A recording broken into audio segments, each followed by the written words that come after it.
Presidente e senadora Austrália halau mutu o grupo Mulheres Parlamentar Timor-Leste, onde discute com o programa Deputado Suporta Deputado. Parlamento Nacional lihusi Grupo Mulheres Parlamentar Timor-Leste ka GMPTL hasarumalu ho Presidente e Senadora Austrália onde discute com o programa Deputado Suporta Deputado entre Rairua. E a entrevista Presidente Grupo Mulheres Parlamento Timor-Leste HTT lihusi programa ne bele cria cooperação entre Rairua onde bele discute desenvolvimento fetonian e a futuro.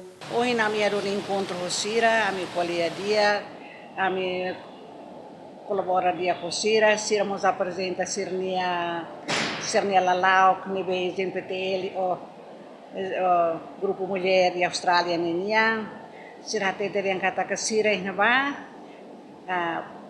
partido idida kalau ni politika ba fetonia lausan setania nebe pronto kamu jan ami ne diferente ituan bele partido oioi Partido Lima, mas ami GMPTL ami qualidade para fetonia desenvolvimento, fetonia dia nem lá dia para futuro.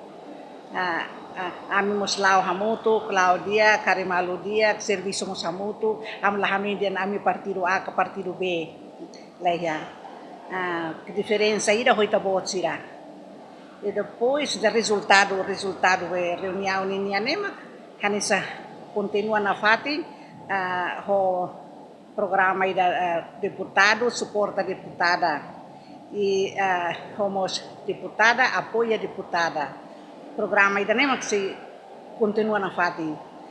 Nebe, vamos suceder em Sebele Cari, Tina ainda né, e 2026, né, Sebele Cari, ele convida a falar GMPTL atuar halau na fatem programa Timor-Leste na Austrália estabeleceu uma relação diplomática formal e retina região rua tohin loron parceria ne abrange cooperação política segurança no sociocultural onde reflete visão nebe fahe ba região ida nebe estável no próspero.